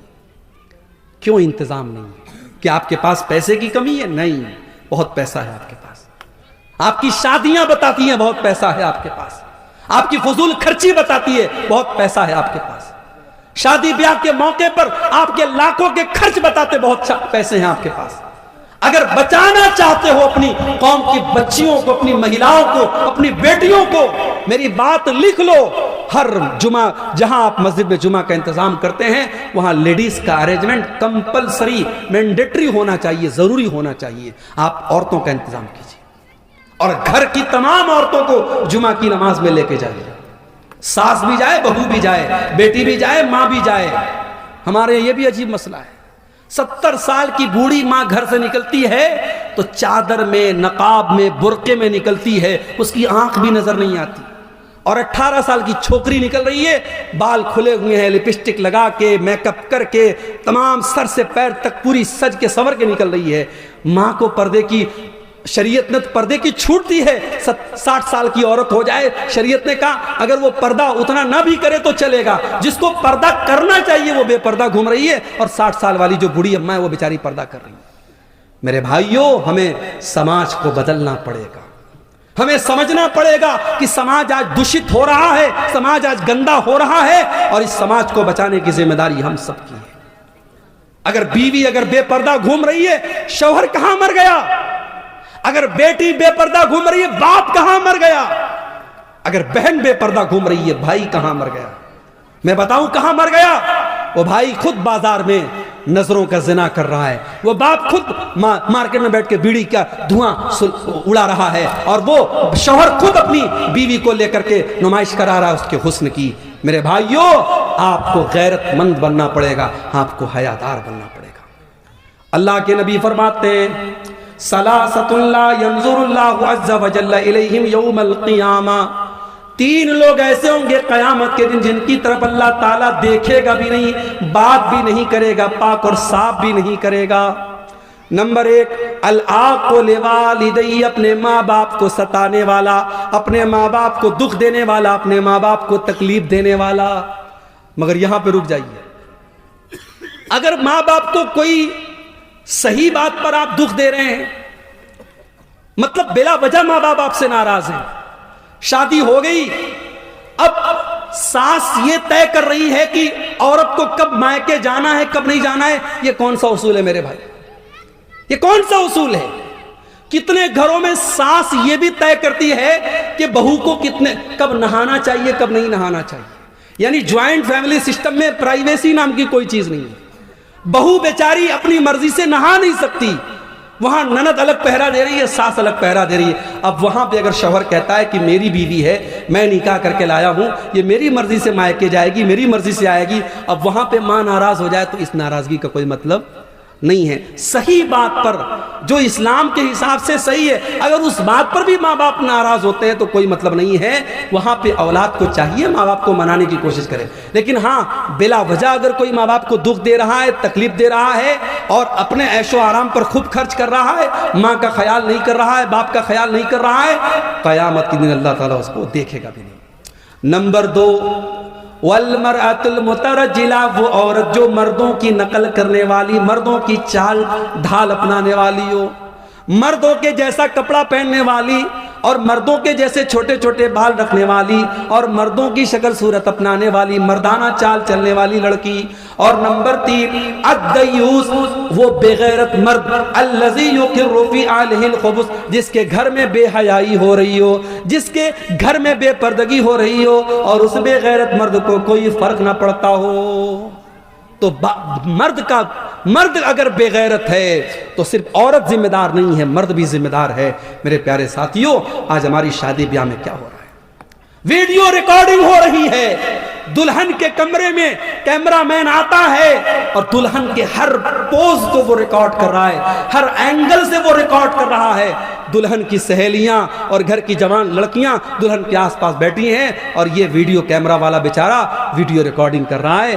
اور یہ اس شادی میں مولوی صاحب نکاح پڑھا کے دعا کرتے اللہ تعالیٰ اس نکاح میں برکت دے دے. کہاں سے برکت آئے گی؟ جس نکاح میں آپ نے مولوی سے نکاح پڑھوانے کے علاوہ کوئی کام اسلام کے مطابق نہیں کیا، اس نکاح میں برکت کہاں سے آئے گی میرے بھائی؟ جس نکاح کی بنیاد بے حیائی پر ہے، جس نکاح کی بنیاد حرام کاموں پر ہے، اس نکاح میں برکت کہاں سے آئے گی؟ نتیجہ یہ ہے شادی کم ہو رہی ہے، طلاق زیادہ ہو رہا ہے، شادی کم ہو رہی ہے، گھر ٹوٹ زیادہ رہے ہیں، کیونکہ برکت ختم ہو رہی ہے. رشتہ دیکھنے آپ جاتے ہیں، اچھی اچھی لڑکیاں، دیندار لڑکیاں، آپ رشتہ دیکھ کے آتے ہیں تو ماں آ کر کے کیا کہتی ہے؟ رشتہ تو بہت اچھا تھا، لڑکی کا کلر تھوڑا سا ڈاؤن تھا، تھوڑا سانولی تھی. ارے اللہ کی بندی، یہ کوئی سانولی ہے، کوئی گوری ہے، کوئی کالی ہے، یہ رنگ کس نے بنائے؟ اللہ نے بنائے. اس پہ انسان کا تو اختیار نہیں ہے نا. کسی کی 3 بیٹیاں ہیں، 2 بیٹیاں بڑی گوری چٹی ہیں، ایک بیٹی کا رنگ تھوڑا سا سانولا ہے، تو کیا اس سانولی لڑکی بیچاری اس کو ریجیکٹ کر دیا جائے؟ بیچاری پڑھی لکھی ہے، دیندار ہے، نمازی ہے، صرف رنگ ڈاؤن ہونے کی وجہ سے اس کو ریجیکٹ کر دیا جائے؟ یہ کون سا انصاف ہے میرے بھائی؟ ہمیں اپنی سوچ کو بدلنا پڑے گا. ان غریب بچیوں کو آج دینداری کے باوجود ریجیکٹ کیا جاتا ہے. نتیجہ یہ نکلتا ہے جب سمے سیما پار ہو جاتی ہے وہ لڑکیاں غلط راستے اٹھاتی ہیں. آج سماج میں آپ یہ منظر بھی دیکھیے میرے بھائی، کوئی لڑکی، کوئی عورت بیوہ ہو گئی، اس کے شوہر کا ایکسیڈنٹ میں انتقال ہو گیا، 1 سال کا بچہ ہے، بیوہ ہو گئی. اب سماج کیا کہتا ہے؟ صاحب ارے عورت ہے، بچے کے سہارے زندگی گزار لے گی. میں کہتا ہوں دنیا کا سب سے بڑا جھوٹ ہے یہ، دنیا کا سب سے بڑا فراڈ ہے یہ. ایک بچے کے سہارے عورت زندگی گزار لے گی؟ اس کی جوانی، اس کی عزت، اس کی خواہشات، اس کی ڈیزائر، اس کا کوئی مطلب نہیں ہے. اس سماج کو ہمیں بدلنا پڑے گا. مطلقہ اور بیوہ عورتوں کی شادی کا بھی ماحول پیدا کرنا پڑے گا. جو لڑکیاں، جو عورتیں جوانی میں بیوہ ہو گئی، جوانی میں مطلقہ ہو گئی، ان کی شادی آپ نہیں کرائیں گے، غلط راستے وہ چنیں گی اور سماج میں گندگی پھیلے گی اور پھیل رہی ہے. میرے پیارے ساتھیوں، شادی بیاہ میں یہ بہت ساری چیزیں ہیں جن کی ہمیں اصلاح کرنے کی ضرورت ہے. سب سے پہلے تو آپ رشتوں میں دینداری کو ترجیح دیجیے. میں لڑکوں سے کہنا چاہتا ہوں، اپنی ماں سے کہہ دو مجھے ماں میرے گھر میں کوئی جہیز نہیں چاہیے، میں چٹائی پر سو لوں گا، میری حیثیت ہوگی میں فرنیچر کا انتظام کروں گا، میں بیڈ کا انتظام کروں گا، میری حیثیت ہوگی میں ریفریجریٹر گھر میں لاؤں گا، ورنہ گھڑے کا پانی پی کے گزارا کر لوں گا، مگر مجھے جہیز کی بھیک میں ملنے والی فریج نہیں چاہیے، مجھے جہیز کی بھیک میں ملنے والی چارپائی نہیں چاہیے. اپنی ماں سے جا کے کہہ دو مجھے دیندار بیوی لا کے دے دو. اللہ کے نبی فرماتے لِيَتَّخِذْ أَحَدُكُمْ قَلْبًا شَاكِرًا وَلِسَانًا ذَاكِرًا وَزَوْجَةً مُؤْمِنَةً تُعِينُهُ عَلَى أَمْرِ الْآخِرَةِ.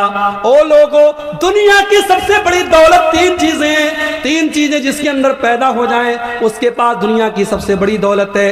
قلبًا شاکرا، ایک ایسا دل اپنے پاس پیدا کر لو جو اللہ کا شکر ادا کرنے والا دل ہو. وَلِسَانًا ذَاكِرًا، اور ایسی زبان اپنے پاس پیدا کر لو جو زبان اللہ کا ذکر کرنے والی ہو. وَزَوْجَةً مُؤْمِنَةً، اور ایسی ایمان والی بیوی اپنے گھر میں لے کے آ جاؤ. تُعِينُهُ عَلَى أَمْرِ الْآخِرَةِ، جو آخرت کے کاموں میں آپ کی مدد کرے. دیندار بیوی میرے بھائی آپ کے گھر میں آئے گی، آپ کے گھر کو جنت بنا دے گی. دیندار رشتوں میں دینداری کو ترجیح دو. اسی لیے اللہ کے نبی فرماتے ہیں تُنْكَحُ الْمَرْأَةُ لِأَرْبَعٍ لِمَالِهَا وَلِحَسَبِهَا وَلِجَمَالِهَا وَلِدِينِهَا. جب لڑکی کی شادی ہوتی ہے 4 چیزیں لڑکی کے اندر دیکھی جاتی ہیں. مال دیکھا جاتا ہے، خوبصورتی دیکھی جاتی ہے، اس کا خاندان دیکھا جاتا ہے، اور اس کو دینداری دیکھی جاتی ہے. آپ نے فرمایا فَاظْفَرْ بِذَاتِ الدِّينِ، دیندار لڑکی کو ترجیح دو، کامیاب ہو جاؤ گے. آج حالات یہ ہے میرے بھائی، 8-8 9-9 سال کے بچے اور بچیاں، ان کے بھی انسٹاگرام پر فوٹوز، وہ بھی اپنے فوٹوز ڈال رہے ہیں، وہ بھی انسٹاگرام پر دوستیاں کر رہے ہیں، وہ بھی ٹیلی گرام اور واٹس ایپ پر تعلق قائم کر رہے ہیں. جو بچے ابھی ڈھنگ سے بالغ نہیں ہوئے، جو بچیاں ڈھنگ سے بالغ نہیں ہوئی، ان کو بھی گرل فرینڈ اور بوائے فرینڈ کا کلچر ان کے سماج میں پھیلایا جا رہا ہے. اور حالات یہ ہے، ابھی دلی کی نیوز آج میں نے موبائل پر پڑھی، دلی میں 8 سال سے لیو ان ریلیشن شپ میں رہنے والا، لیو ان ریلیشن شپ کا مطلب بغیر شادی کے مرد اور عورت ساتھ میں رہ رہے ہیں، لیو ان ریلیشن شپ میں رہنے والا اپنی اسی عورت کی 14 سال کی لڑکی کے ساتھ ریپ کرتا ہے اور پھر پولیس اس کو اریسٹ کرتی ہے۔ حالات یہ ہیں، باپ بیٹی کا رشتہ بھی تار تار ہو رہا ہے، بھائی بہن کا رشتہ بھی تار تار ہو رہا ہے۔ میرے بھائیوں، اب دھیرے دھیرے دنیا محسوس کر رہی ہے، دنیا محسوس کر رہی ہے سماج کو اس گندگی سے بچانا ہے تو اسلام کے دامن میں آنا پڑے گا۔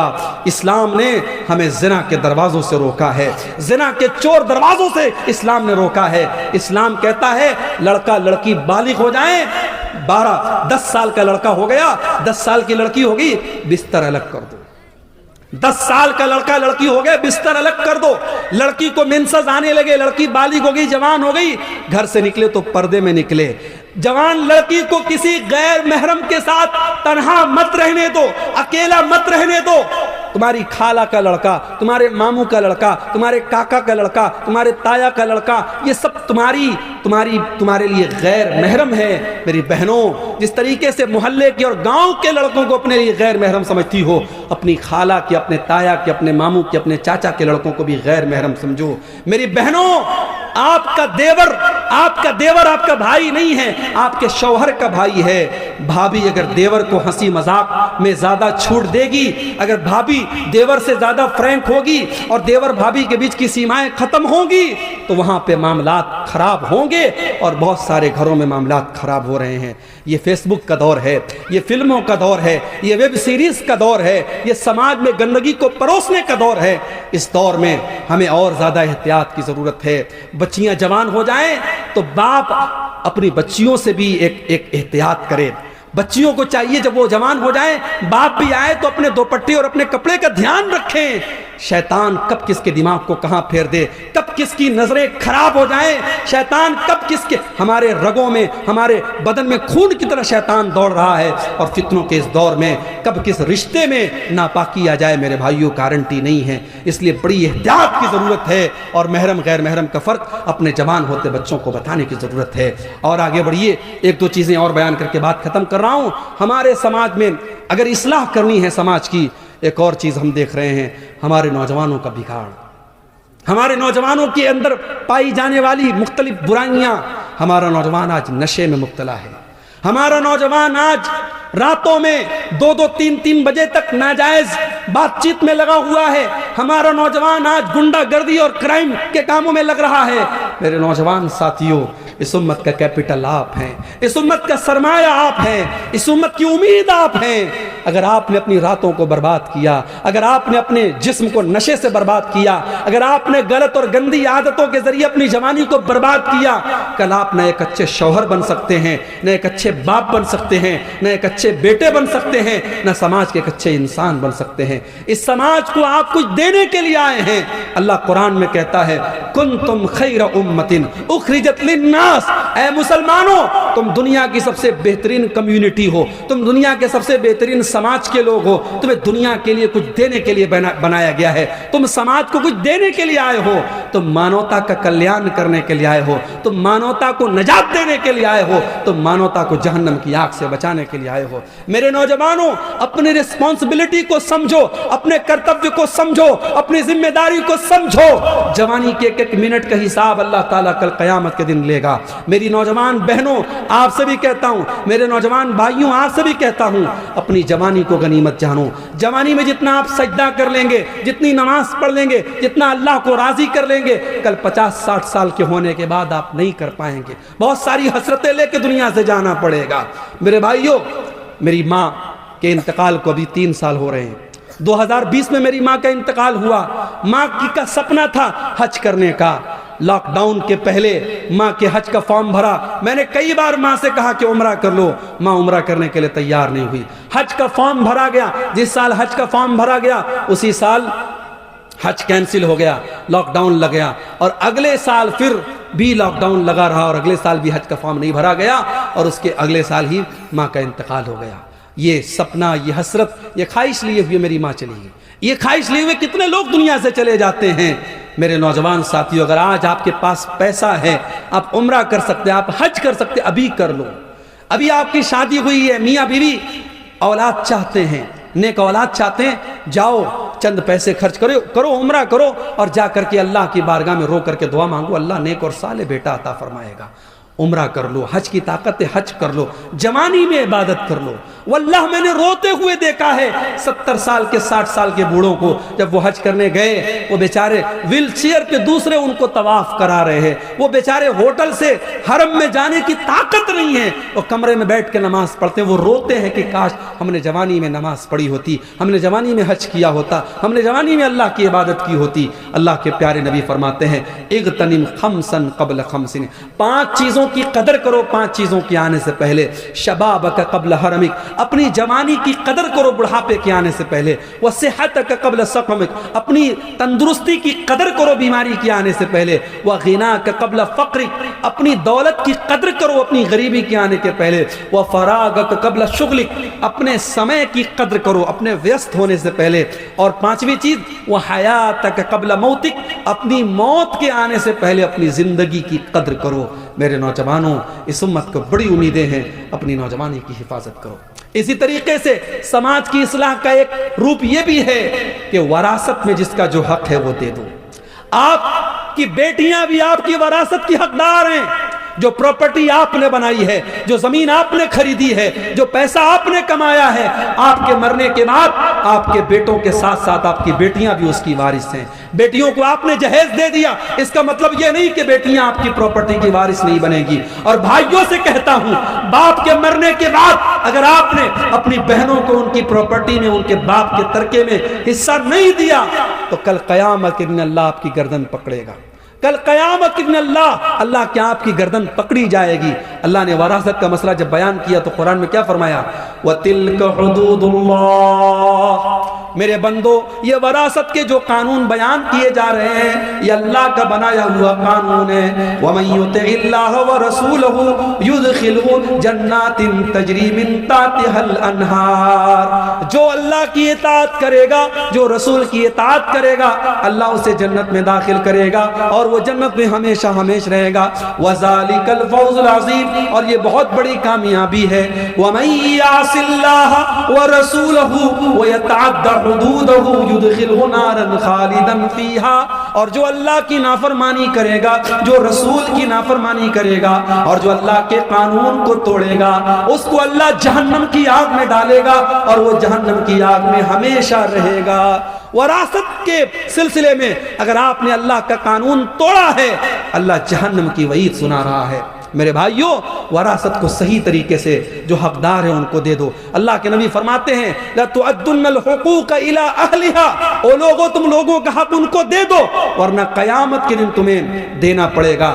حَتَّى يُقَادَ لِلشَّاةِ الْجَلْحَاءِ مِنَ الشَّاةِ الْقَرْنَاءِ، قیامت کے دن سینگ والی بکری سے بھی قصاص لیا جائے گا اگر اس نے بغیر سینگ والی بکری کے اوپر ظلم کیا ہے۔ تو وراثت کو صحیح طریقے سے بانٹ دو۔ اور آخری چیز بیان کر کے میرے بھائیوں بات ختم کر رہا ہوں۔ اسی کلیا چک کے علاقے میں ایک صاحب بتانے لگے کہ ہمارے یہاں جب جلسہ ہوتا ہے تو ہر سال بردر فلاں کو بلایا جاتا ہے، علماء کو نہیں بلاتے، بردرز کو بلاتے ہیں۔ کیوں؟ بردرز کی فین فالوئنگ زیادہ ہے۔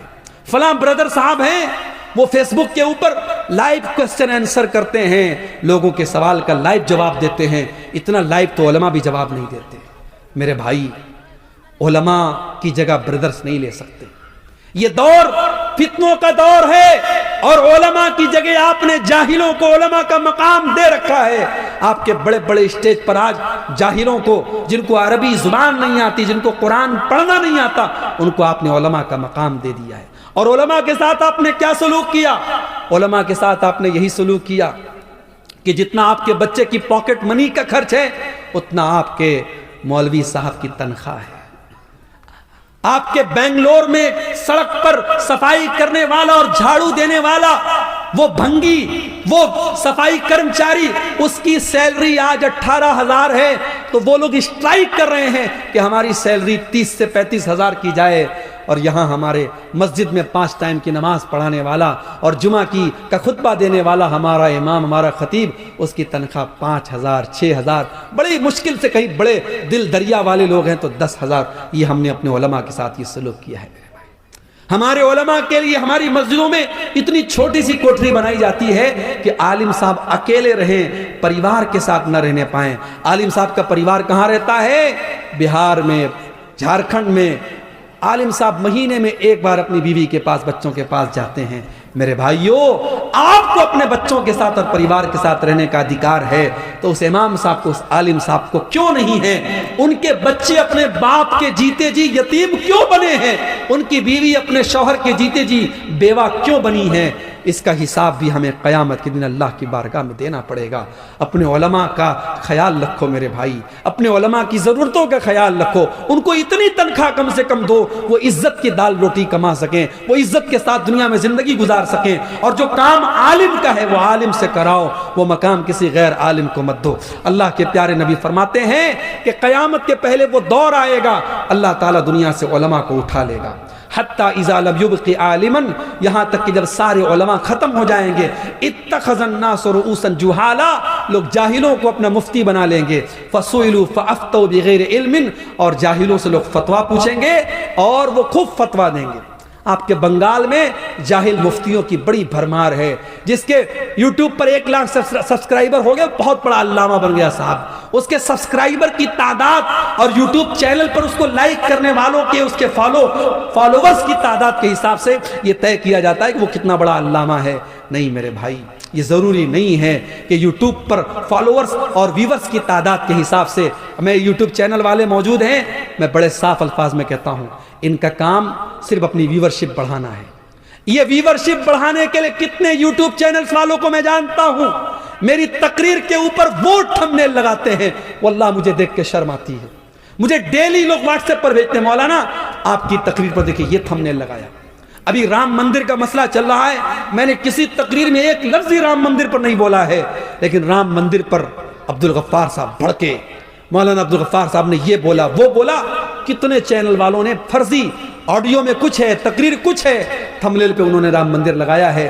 اور سب جانتے ہیں کہ میں اتر پردیش کا رہنے والا ہوں، میں ایک مدرسے میں ٹیچر ہوں، سارے مسئلے لوگوں کو پتا ہے، پھر بھی یہ چینل والے باز نہیں آتے ہیں۔ میرے بھائیو، ایسے دور میں ہمیں اور آپ کو اور ہوشیار رہنے کی ضرورت ہے۔ ویورشپ کے حساب سے اور لائک کرنے والوں کے حساب سے علم طے نہیں ہوتا ہے۔ آپ مستند علماء، آپ کے علاقے کے، بنگال کے، بہار کے، جھارکھنڈ کے جو آتھینٹک علماء ہیں، جن کی عمریں گزری ہیں قرآن و حدیث کی خدمت کرنے میں، ان سے آپ اپنے تعلق کو مضبوط کیجئے، ان سے اپنے کنیکشن کو مضبوط کیجئے، ان سے فتویٰ پوچھئے۔ جھارکھنڈ کے بہت بڑے عالم تھے، اللہ مغفرت فرمائے، مولانا عبدالعزیز حقانی صاحب انتقال کر گئے۔ دھیرے دھیرے دیکھیے، ابھی مولانا اشرف الحق رحمانی صاحب بیمار چل رہے ہیں، ان کے حق میں دعا کیجیے، اللہ ان کو شفائے کاملہ عاجلہ عطا فرمائے۔ جو ہماری جماعت کے بزرگ علماء ہیں، جو حقیقت میں عالم ہیں، وہ دھیرے دھیرے دنیا سے جا رہے ہیں۔ کتنے علماء دنیا سے چلے گئے اور کتنے علماء بیمار ہیں۔ میرے بھائیوں، علماء سے جڑ کے رہیے، اور جب دنیا میں کوئی میٹر ہو جائے، ہر میٹر پر اپنی رائے مت دیجیے، فیس بک پر ہر میٹر پر فتویٰ مت جھاڑیے۔ آپ کے علماء اندھے نہیں ہیں، آپ کے علماء بہرے نہیں ہیں۔ جو چیزیں آپ کو نظر آ رہی ہیں، آپ کے علماء کو بھی نظر آ رہی ہیں۔ ان کی رائے کا انتظار کیجئے، ان کے موقف کا انتظار کیجئے، ان کا اسٹینڈ کیا ہے۔ ہر مسئلے میں آپ کودنے کی کوشش مت کیجئے۔ اپنے نوجوانوں کو ایک نصیحت کرتا ہوں کہ آپ، جو قوم اپنے علماء سے اپنا تعلق توڑے گی، وہ قوم نہ گھر کی رہے گی نہ گھاٹ کی رہے گی۔ تو یہ چند باتیں اصلاح معاشرہ کے تعلق سے تھیں۔ یہ ایک پرچی آئی ہے، آخر میں کچھ سوالات ہیں، ان کا جواب دے کے ہم بات ختم کریں گے۔ روزہ رکھ کر کے کوئی شخص ٹیکا یا انجیکشن لے سکتا ہے یا نہیں؟ نارمل ٹیکا، نارمل انجیکشن آپ لگوا سکتے ہیں۔ جو انجیکشن طاقت کا ہے، جو آپ کے بدن کو طاقت دے رہا ہے، طاقت کا انجیکشن آپ روزے کی حالت میں نہیں لگوائیں گے۔ کیوں؟ کیونکہ وہ غذا کا کام کر رہا ہے، وہ آپ کے بدن کو غذا پہنچا رہا ہے۔ تو روزے کی حالت میں جیسے ہم منہ سے غذا نہیں لے سکتے، ایسے کسی بھی باڈی کے طریقے سے ہم غذا اندر نہیں پہنچاتے۔ لیکن دوا ہے تو دوا کے طور پہ نارمل انجیکشن ہم لے سکتے ہیں۔ فی الحال سماج میں بھائی بہن اور دوستوں کو لے کر شادی کے لڑکی دیکھنے جاتے ہیں، ایسا دیکھنا شریعت میں کتنا حد تک صحیح ہے؟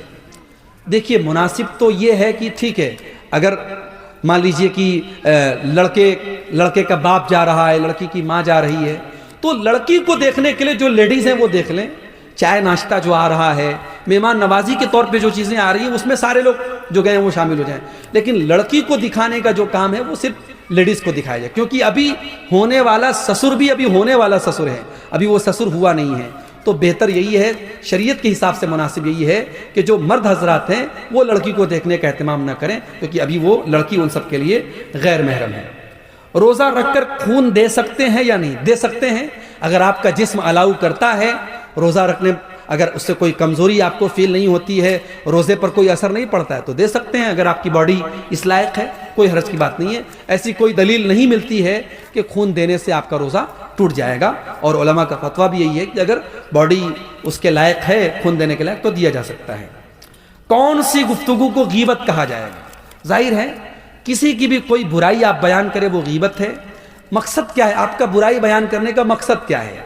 اگر مقصد یہ ہے کہ سامنے والا سدھر جائے تو اس کے پیٹھ کے پیچھے بیان کرنے سے تو وہ نہیں سدھرے گا. ہاں اگر کوئی برائی ایسی ہے کسی کے اندر کہ اس کی برائی دوسروں تک پہنچ رہی ہے، مثال کے طور پر کوئی چور ہے، لوگوں کا مال چوری کر رہا ہے، تو اس کے بارے میں لوگوں کو الرٹ کریں آپ کہ بھائی صاحب دیکھو وہ چور ہے، وہ تمہارے گھر میں آئے تو بچ کے رہنا، وہ چوری کرتا ہے، تو یہ غیبت نہیں ہوگی. کسی کے فتنے سے لوگوں کو بچانا، کسی کی برائی سے لوگوں کو بچانا یہ غیبت نہیں ہے. لیکن کسی کی پرسنل برائی ہے، مثال کے طور پر کوئی آدمی کے اندر کوئی ایسی چیز آپ نے دیکھی جو پرسنل ہے اور بری ہے، تو آپ لوگوں سے چرچا مت کیجیے، آپ اس سے پرسنل میں مل کر کے اس کی اصلاح کی کوشش کیجیے. اگر وہ اپنی اصلاح کر لیتا ہے اچھی بات ہے، نہیں کرتا ہے تو آپ ذمہ دار نہیں ہوں گے. لیکن اگر آپ دوسروں سے اس کے بارے میں بیان کریں گے تو اس کا گناہ آپ کے سر پر ہوگا، یہ غیبت ہوگی. اللہ سے دعا ہے رب العالمین ہم سب کو اپنی اصلاح کرنے کی توفیق عطا فرمائے. جاتے جاتے آپ حضرات سے گزارش ہے مسجد کے لیے بڑھ چڑھ کر کے آپ تعاون کرتے ہوئے جائیں.